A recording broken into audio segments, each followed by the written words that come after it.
Dear friends, I think we can start.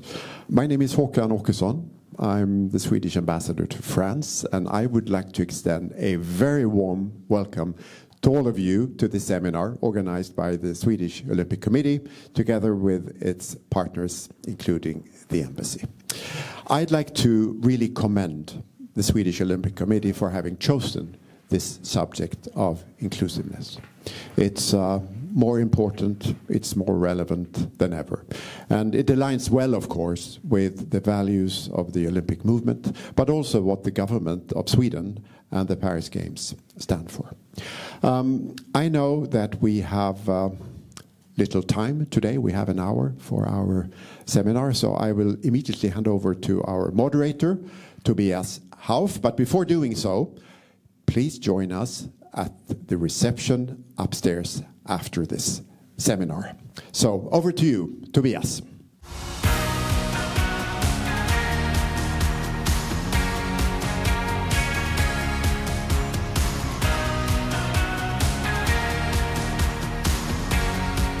My name is Tobias, and I will be the moderator of this Sports for All seminar. And thank you so much for being here. It's lovely to see so many from different parts of the world and also different settings. Thank you so much. The focus is going to be how we break financial barriers in sports. For many, the cost of sports is the biggest obstacle to pursue during their career, and that's for young and for old. Top performers in minor sports are often forced to take large risks of their own financial situation to be able to perform at the top level. And many children even opt out of doing sports because their parents or their families can't afford the sports they actually want to pursue. The next hour, we will look at the big picture. How can we make sports an inclusive activity for everyone, regardless of the economic background? First of all, I would like to welcome on stage Hans von Uthmann, our president of the Swedish Olympic Committee. Thank you. During the Olympics, being the president of the Swedish Olympic Committee, busy? Very, very busy indeed, but I love it. I love it. What has happened? A lot of excitement, but before we get into that, let me just also thank you for coming here, and it's an honor for the Swedish Olympic Committee, of course, to be part of hosting this event, and not least give back to you, Håkan, and all your colleagues for the great support that the embassy is giving. It's been very, very successful so far. We have 2 full weeks, and we truly enjoy the work that you and your team are putting into this, so thank you very much. Yeah, that's worth an applause, I think.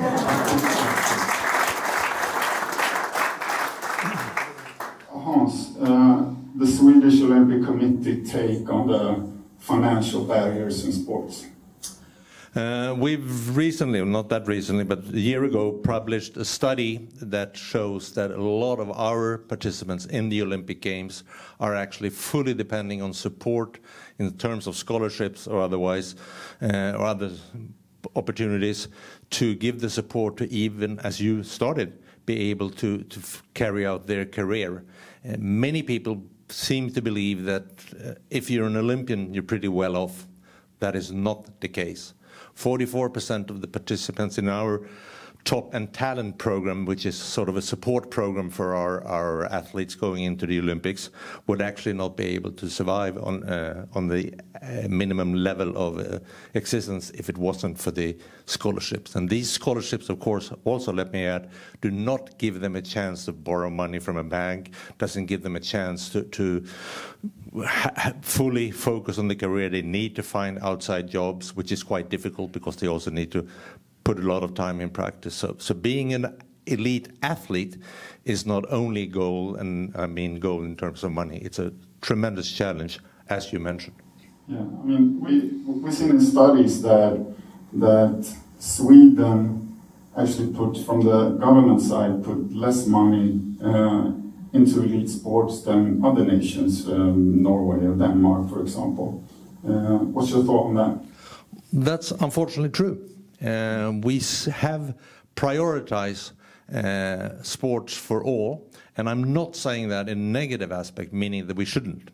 It's very, very important, and if we want to build elite athletes, we of course need to attract the young, the youth, and everyone else into sports. But it is clearly so that we, the government, Swedish society, puts less money in than some of the comparable countries. You mentioned Norway, Denmark, same for Belgium, Holland, and so forth. So it really is a challenge for us. The same actually holds true not only from a governmental side, but also from the business side. The smaller sports and being a performer there, it feels like that's a larger hinder for performance then. Do you agree? Or? No, I think that's absolutely true. I mean, those representing those federations could obviously elaborate a bit more on that. But clearly, there are some sports that are more attractive to sponsors, to the public, and can attract more spectators, and they have a somewhat easier way to attract money to their players or to their athletes.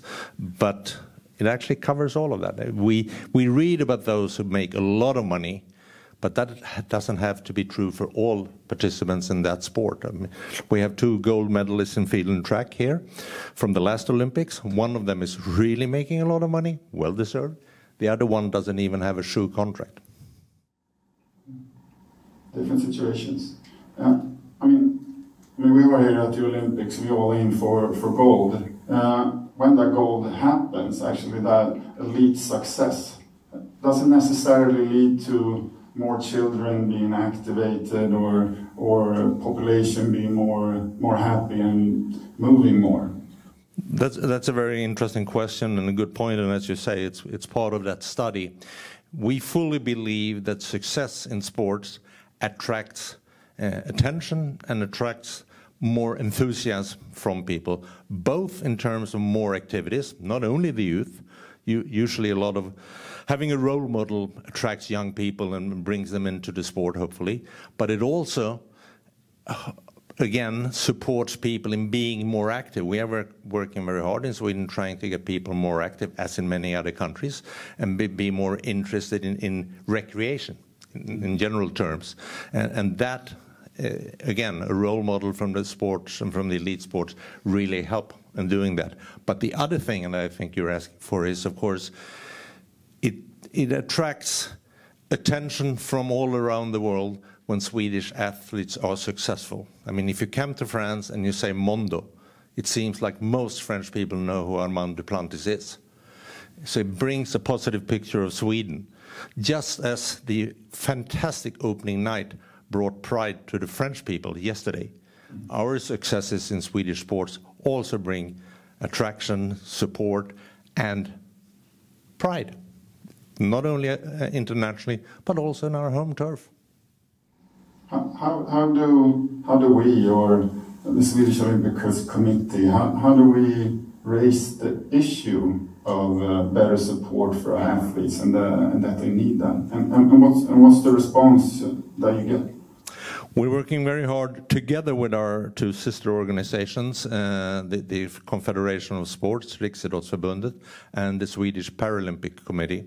So the 3 of us work together in a project, not only a project, an ambition that we call Elitidrott 2030, Elite Sports 2030, aiming at attracting more money, more support, more interest, both from the political side, but also from business.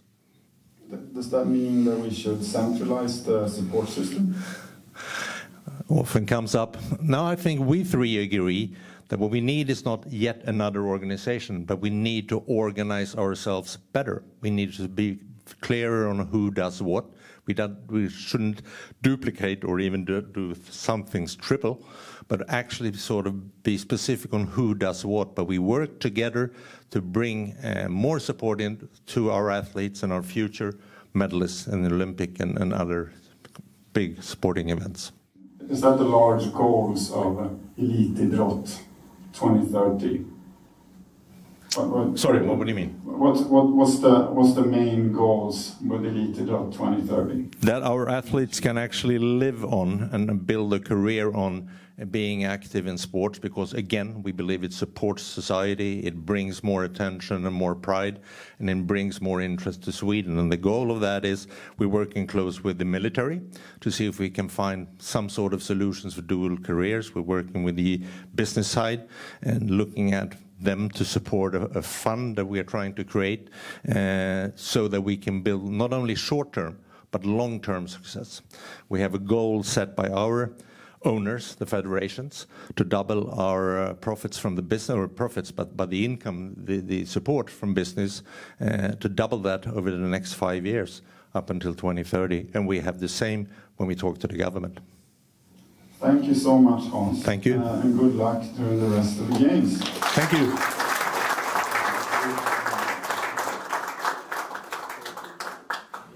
Elite sports, of course, starts somewhere.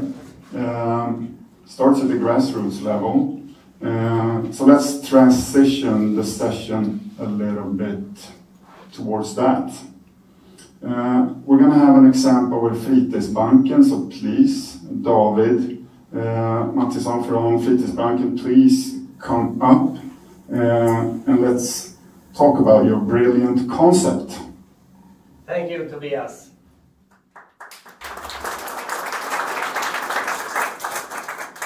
I'm so glad to be here today with you in Paris at the Olympics. It's fantastic.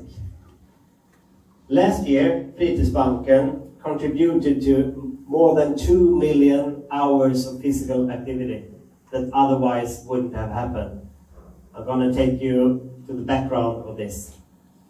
2012, there were young parents who let their kids stay at home the best day in school year, the sports and activity day, because they couldn't afford to bring the right equipment for the activity. It became a shameful situation and their kids stayed at home. At the same time, in Sweden we live in an overconsumption society where we have an overflow of sport and outdoor equipment from in each and every home in all cities in Sweden. Is there anyone here that have equipment at home that you don't use really often? Yeah, almost everyone. The idea was born that we should collect used sport and outdoor equipment and take care of the stuff and lending it out for free to anyone, just like a library. The first Fritidsbanken store started in a small village called Deje in Sweden for 11 years ago, and now this is how it works today.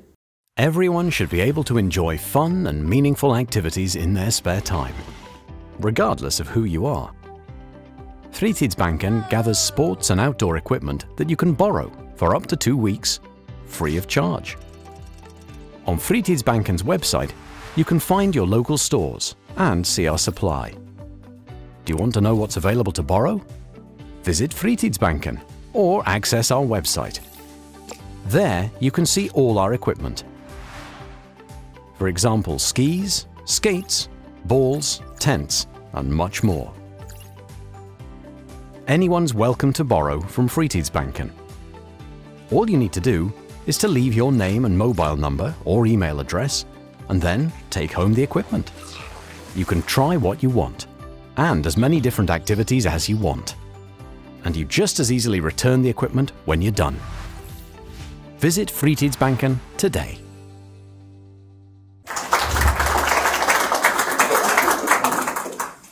I work as an operations manager at Fritidsbanken Sverige, which is a national non-profit organization. Each Fritidsbanken store is led and financed by the municipality, and we see each municipality as members of our national community. The first Fritidsbanken 11 years ago, and now today I can present that we have Fritidsbanken stores in 125 municipalities. The whole operation is based on 3 cornerstones. It's anyone can borrow, everything is for free, and it's reused equipment. So what does that mean, that everything is for free? You can pick and choose whatever you want, it will always be for free. If you come in late with the stuff, you don't get a fee. If you come in with broken stuff, like broken skis or something, you don't get a penalty fee. We want the equipment in Sweden to be in use, not still, and we trust people. So, inside the stores, we collect the equipment in our stores from regular people, from sports organizations, and from companies. And we cooperate with local recycling stations, where where you can leave things you don't need any longer, but it's too good to throw away. And it's pouring in stuff very much every day in the week, and people are so generous. We take care of the stuff, and we want it to be in as good shape as possible for the activity and for the customers. We strive to get as accessible and attractive facilities as possible. And in our store, you might come for the floorball stick, but you will find swimming goggles, bike helmet, cross-country skis, ice skate, skateboard, fishing gear, riding gear, life vest, a canoe, a tent, sit ski, sit skate, goal ball, a sport wheelchair, or anything. Almost 40% of the customers comes out with more things than they have planned before the visit. So I think this will increase your lust to try new activities and try new sports. Here's another store, and you can come with a whole school class, class 1 or class 9, or with 20, 60 plus persons. We have alpine skis, we have a lot of football shoes, inlines, whatever, in groups. We try to show the sports from its best side. How do people, our customers, want to discover the sport? For example, tennis. I think the best partner we can have here is the Swedish Tennis Federation. So we want to cooperate with all the Swedish sport federations. I said earlier that everyone can borrow from Fritidsbanken. That's why it's very important for us to have even specialized equipment, parasport equipment. I'm very glad and proud of our great cooperation with the Swedish Parasport Federation. We have a goal together that the target group should find their equipment for their activity based on their size and based on their physical ability in at least one Fritidsbanken store in a region near you. All items in Sweden are photographed and registered in our digital tailor-made system. That helps us to have control over the stuff, and we can get out very valuable statistics from this.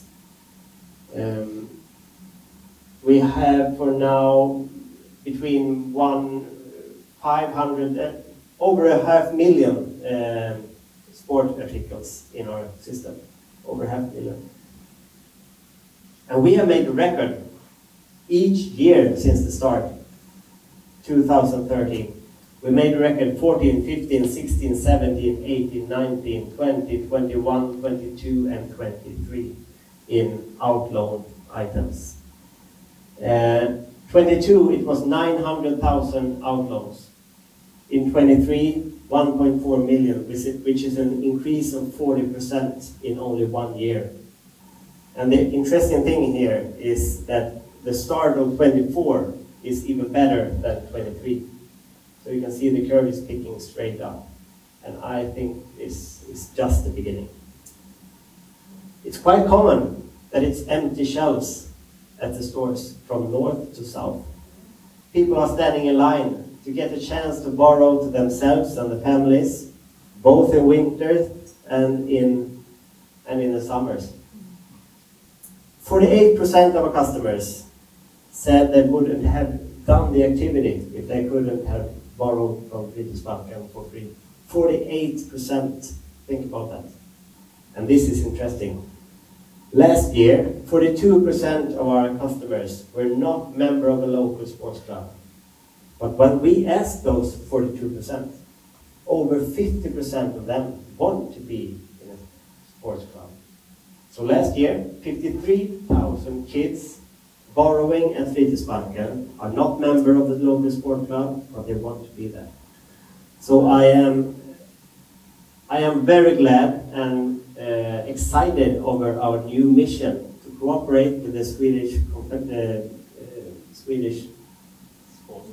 Sports Confederation. Sorry, where we're gonna try to catch up those kids to guide them and help them to find a local activity, a local sports club.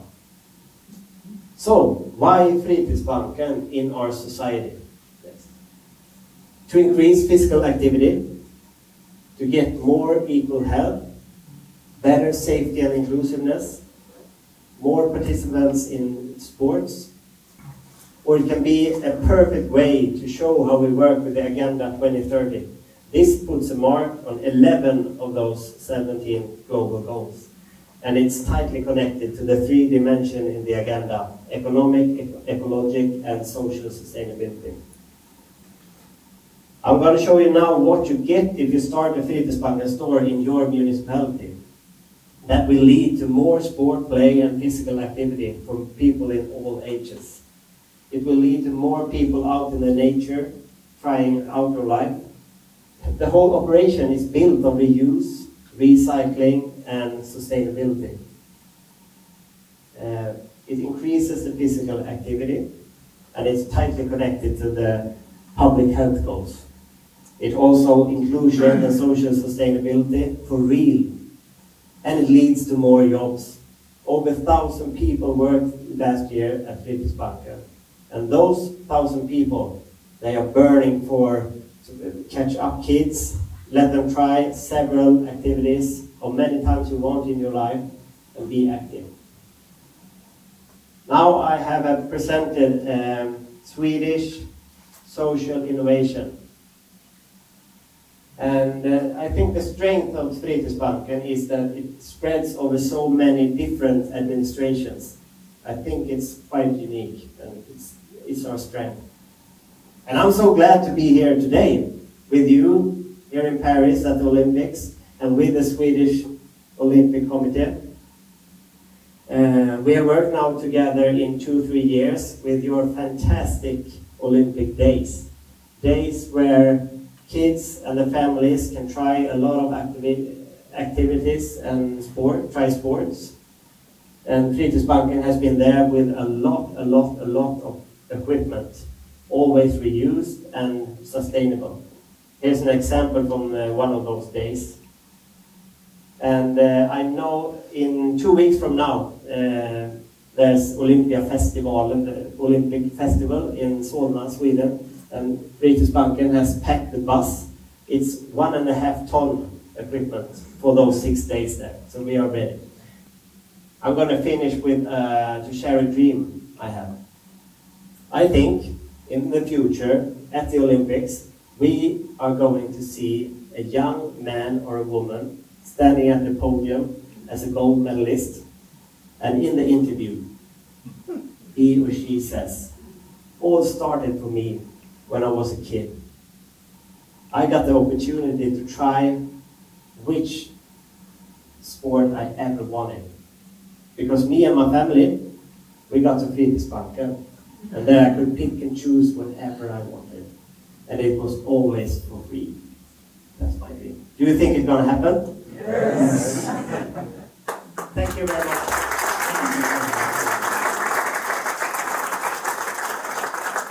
Thank you so much, David. You're fantastic. Your organization is, we're so proud to partner with you. Just a last question. Could this be something you can export to other countries? Is that a plan? Our plan now is to start this in each and every municipality in Sweden. That's our main goal. But if any other country is interested in listening to our journey, we gladly welcome you to Sweden to visit a real Fritidsbanken store and our headquarters there. We have got interested from Denmark, Finland, Belgium, Netherlands, Canada, Japan, Italy, and also friends. And it's universities, municipalities, and persons who hear from us. Thank you. Perfect. Good luck, and thank you so much, and thank you for being here. Thanks.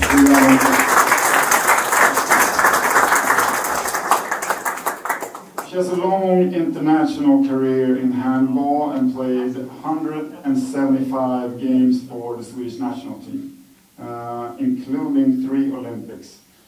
Please welcome Linnea Torstensson.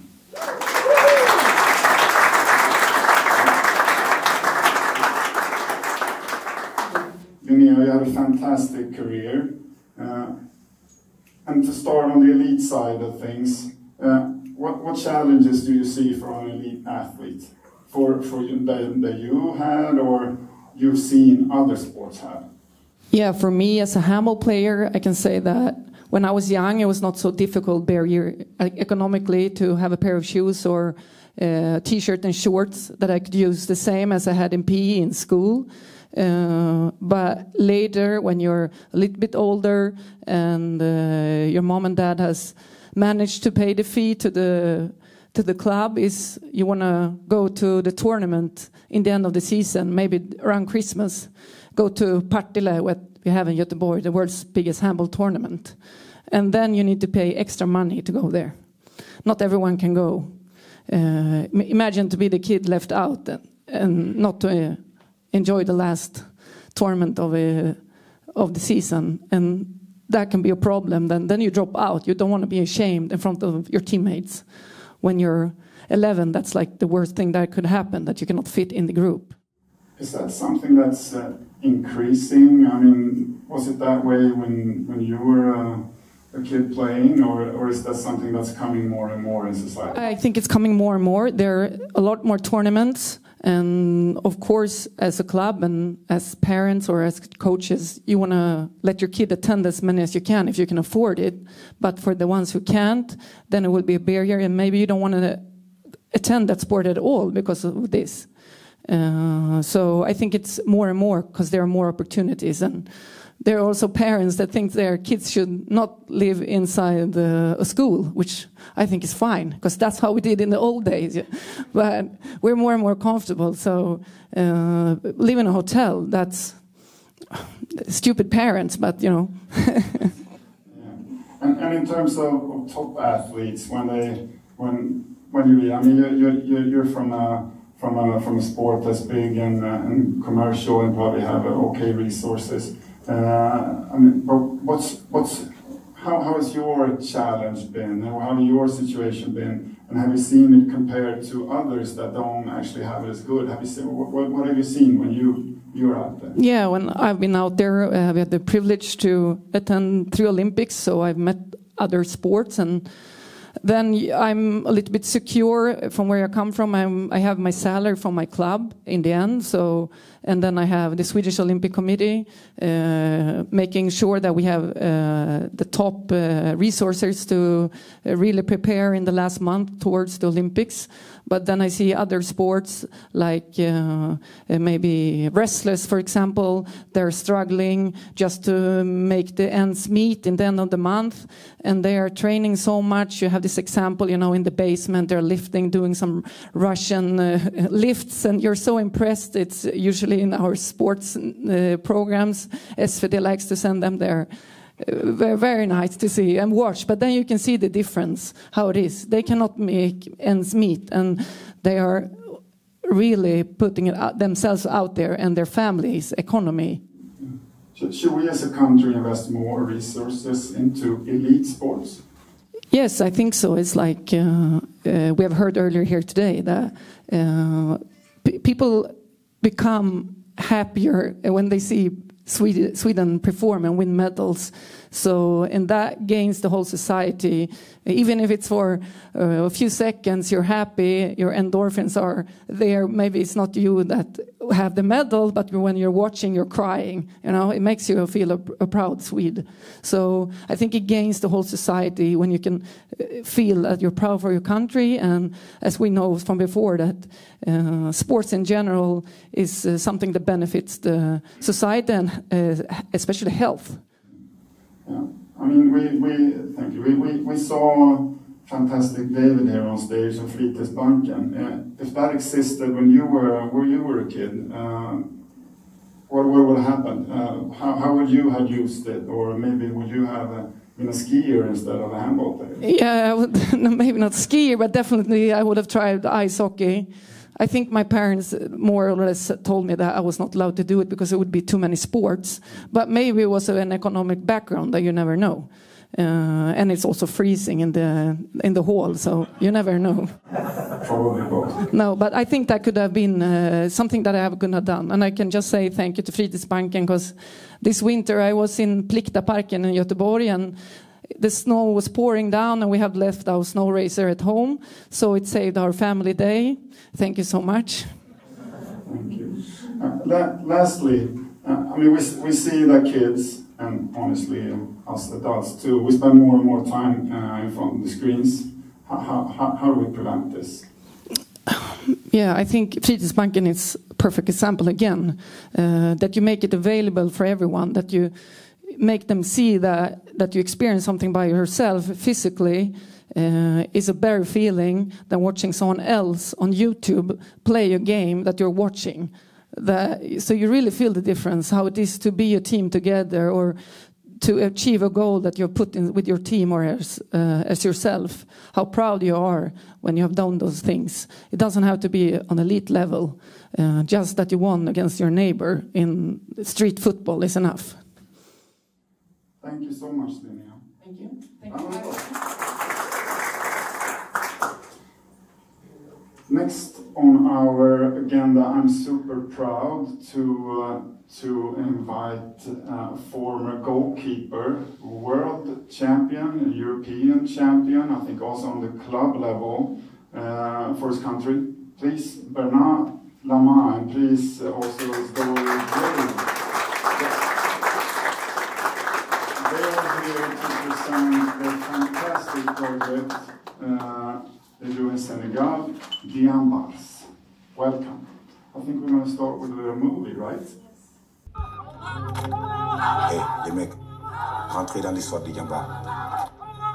Le tournoi vient de démarrer. On n'a qu'un seul rêve, et c'est d'être footballeur.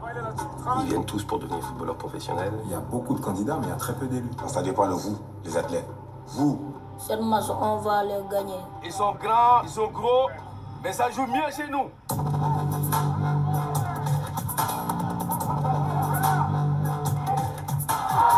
Être un diamant, c'est être discipliné. Avoir ça. Être un guerrier. Et être un homme.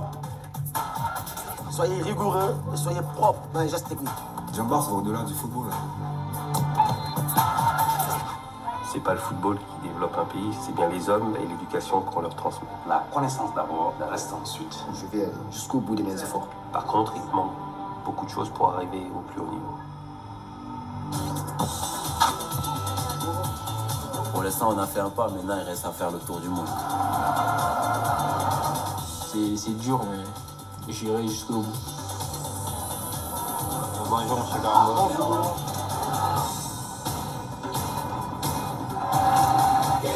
Nous sommes des guerriers, les Diambars. Thank you for the opportunity for Diambars to talk here with that people. Thank you, and also I would like to excuse myself because I'm not very good in English, and it's because Jade is also here for help me. We start with Diambars 25 years ago, because 35 ago, one day I discovered in my team, my professional team, we have two guys, they don't know read, they don't know write. I say, what is that? And since that moment, we decide with my friends, Jimmy Ajoviboko, to do something. When he stopped his career, he go to school, he re-go to school, to the university. And during that moment, he do études de faisabilité, feasibility studies, sorry. And at that moment, we have a project. And we talk with some partners, legal partners in the north of France. We talk with our sponsors, and we start the Jambars project at Senegal, because at that time Senegal was a country where we have a lot of opportunities with a lot of contact, particularly with political world. And we go to see the president, Mr. Wade, Abdoulaye Wade, and he asked me one question: "What do you want?" I said, "I just want a field, a place to do our project." They give us 15 hectares, and we build one academy, and we start our job. And also we create association in other countries. In France, we have for the moment 4 associations. Jade manages the Île-de-France Association, and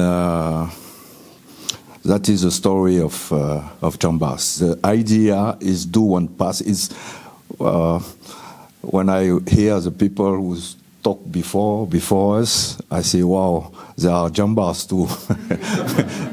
There are Jambars too, because it's the same idea. It gives the others more opportunities to grow in the city, to grow in the life.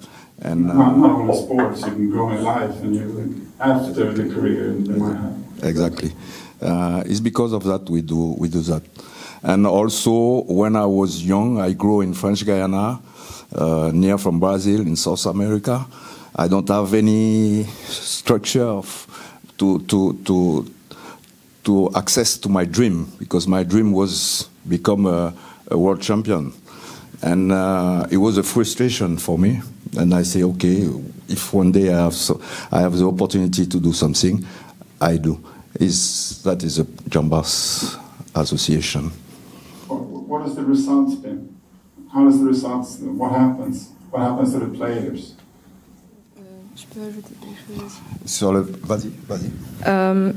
Good afternoon. I just wanted also to add that so the motto also became to make the passion for Senegalese teenagers of football a drive for their education.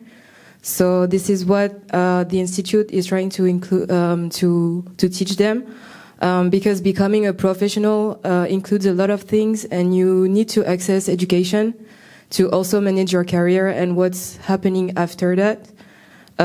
So in terms of students from the institutes, more than 500 of them became professional players, either for the Senegalese national team, also in France, in the United States. You have a very well-known football player from PSG, Idrissa Gueye, who was from the first generation of Jambars. You have also Joseph Lopi, who plays in Sochaux and for the national Senegalese team. So also, some of the students are business creators, are journalists. Some of them went back to the institute to work in the administration, to be coaches as well. So the importance is also to teach them that they can actually do something else around sports by getting access to education. Fantastic, fantastic. And what's your next step for the Jambars? What happens next? The next step, we would like to develop now the same things, more or less, for the women, because if you see the world sports in Africa, for example, you don't have any sports of sports academy in football for the women. We would like to go there and develop and go in the new world. The new world is the data. We would like to develop some project in that way. Fantastic. Thank you so much. Thank you. Thank you.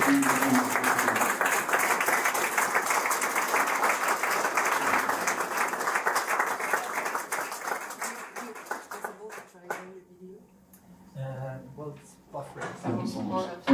Last on our agenda, we are gonna look a little bit in between the business side and the sports initiatives. So I am super proud to invite on stage Director of Communication and Sustainability at Svenska Spel, Frank Hojem. Please, I see him there on your close. And also from ICA, Sweden's largest food retailer. Please welcome Niclas Stenberg, who is the board member of the honor group at ICA Foundation. So welcome. Frank, starting with you and Svenska Spel. I mean, we have different speakers here. What's your reaction and feedback from that?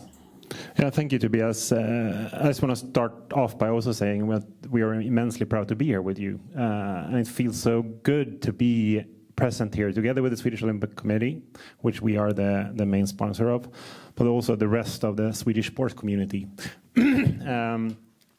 This actually creates a lot of engagement and also a lot of inspiration. So when we see hopefully we take a medal tonight in the judo competition with an 18-year-old girl who is really triggering the next generation and inspiring the next generation. And it's also inspiring to listen to you, Bernard and Jade, and your story and the project you're doing. And I think that's exactly the things that we need to do more of. Thank you. I mean, Svenska Spel is probably the largest Swedish sponsor in sports. I mean, what type of demands can you and do you actually give to the organization that you sponsor? Let me start by saying I think modern companies of today, they can't only be for their shareholders or for their owners or for paying out dividend. You also need to create the bigger values, and you need to see that you have more stakeholders available where societies are one, but sports can also be one. And sports has such an immense important role to actually contribute to a better society. So that's actually also part of our mission and vision, and therefore we are today the biggest contributor to Swedish sports movement. We invest around 300 million per year in the broader spectrum of Swedish sports, where SOK is done one of them. But it actually goes back to show me the money and you get a seat at the table. If you have the money, you have a seat at the table, and then you can, as a company, you can either choose to use that seat at the table or be passive. And we have decided to use that seat. We have decided to take a step forward. We want to drive commercial values, of course. We want to drive brand attraction, and we want to drive revenues, and we want to be more popular as a company. But that's not enough. We also need to have another aim when we're engaging, and that is to create a better society. So therefore we engage in Sports for All, for example, which we put special efforts in. We create new models to measure what we do on the creating a better society. And I think this is also a key task for the whole sports movement, to actually come up with better measurement methods to be able to show that you also create a value for society, to show the social impact of sports. And that could also lead to a better finance situation, I think, for the Swedish sports movement. Thank you. Niclas, you're the board member of the ICA Foundation. You also work as an ICA retailer in a village in Sweden. And I know that you're also a track and field coach for kids. Yes, that's quite a wide range. Yeah. I mean, so I understand that you have both a deep understanding of what ICA does and what the ambition is in terms of sponsorships. I mean, how do you see on ICA and sponsorship field? A modern way of sponsoring, in my way, is not a sign on the wall at the arena. A modern sponsorship is built on engagement. If you have the engagement, you get the visibility and you get the credits and everything. And in my way, in my daily life, I'm a board member, I am a senior advisor, everything. But in my daily life, I support 2 football clubs, gymnastics, and the floorball. And we signed a national agreement with the Football Federation. We get logo on the arena, we have the role models, and so on. And that's great. But that's just a small part of what we do. Because I'm here on behalf of 1,300 colleagues that supports more than 2,000 football clubs over the country. And the national agreement we have and the sponsorship is perhaps 5 to 10%. 90% is done locally. And when I work with the football clubs or the gymnastics or the floorball, I try to just not handle the money. I will put myself in the engagement, and I want to know what they're used for. I want to make movement out of money. That's how I get the payment back. And once a year, we sit down and we talk. And I tell them, you get the money, but I want them to be used for lower the fees by 25%. I want the kids start to play football by when they're 6 or 7 years old, and they continue about 10 years. And today we're talking about getting started, but the continue is just as important. So some of the money is founded for when you're 13. I want some of the money to lower the fee to go to, examples, go to a cup or a cup like that. Something to look forward to. And some of the money is founded for families who don't afford to pay. They can need. We can talk about Fritidsbanken, it's super cool. And we try to do some same. You need a pair of football shoes, you need a fee, a floor stick, whatever. And we can help them with that. But when you talk about the families that don't have the money, when you're a coach, you have 25 kids once or twice a week. It's not easy to know their background. And when we started talking about that, it's not the football. The family who cannot pay the football cannot pay the floorball or the gymnastics.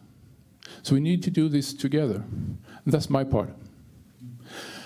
So I went to the one who actually knows the kids best and the families best. And when we get back to school after the summer, the football federation and the football clubs and the other clubs are invited to school. So they can inform that the possibility is there if there's a problem. We take care. And that is a modern sponsorship for me. Thank you so much. I mean, there's also, and you discussed it a little bit, there's also an urgent issue of youth growing up in vulnerable areas and high crime rates. And sports can be a way to offer them alternatives. I mean, Frank, what's your and Svenska Spel's take on this?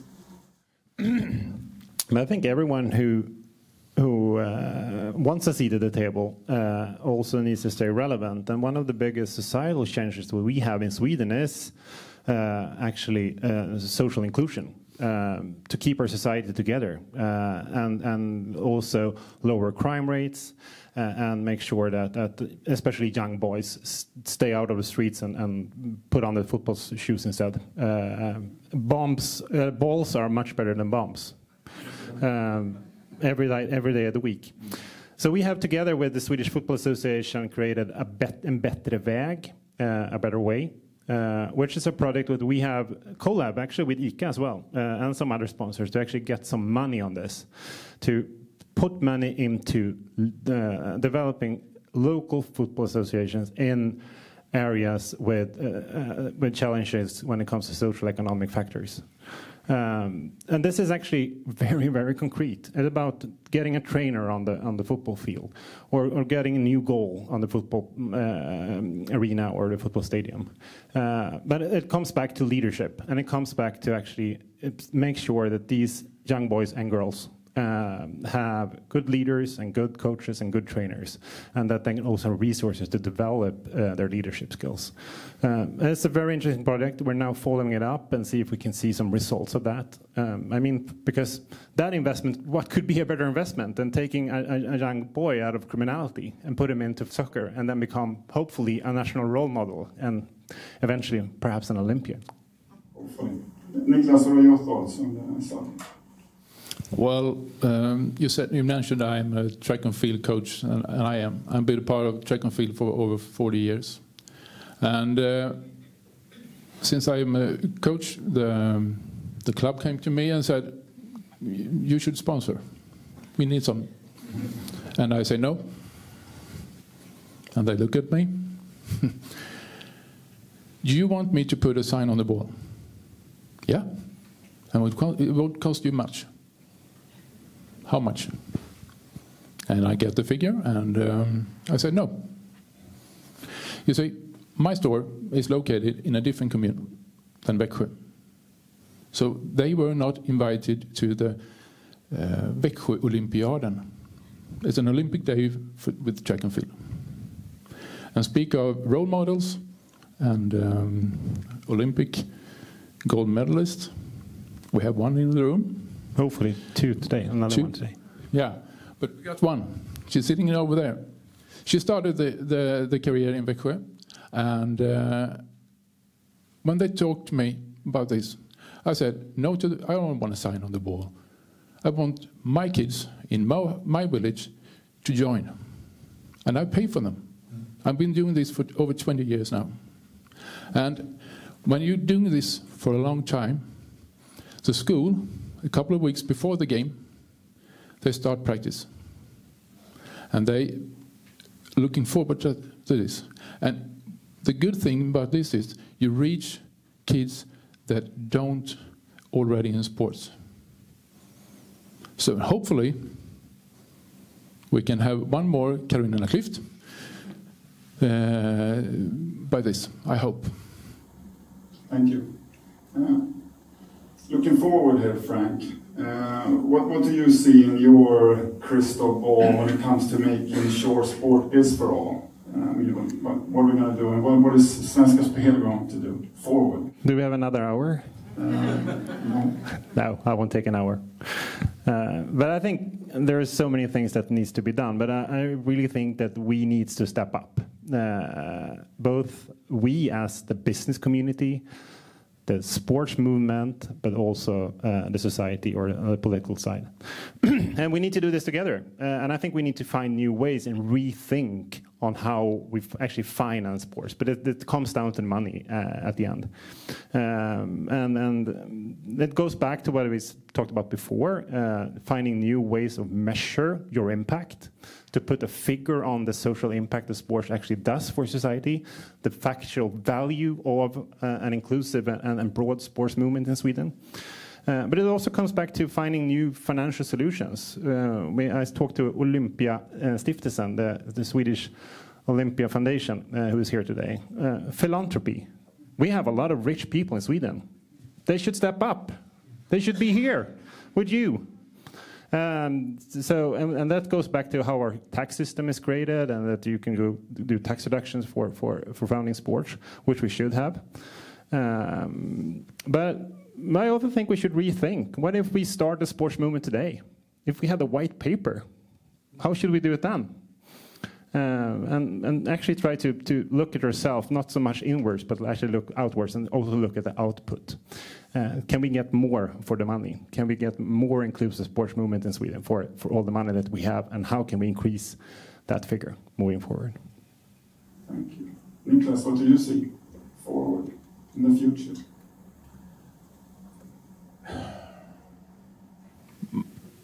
Business is my daily life, and everything is built on relationships. If I can continue my engagement locally, and with my 1,300 colleagues who do the same, I'm not unique.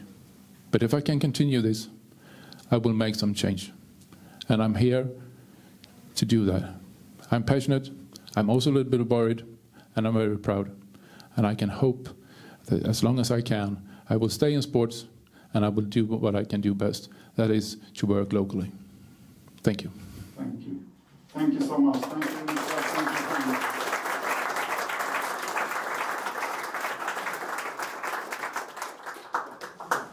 Thank you all so much. Thank you all the speakers that's been here. I hope it has inspired us all to actually think and work for a sport that is actually for all. Thank you so much for being here. Thank you.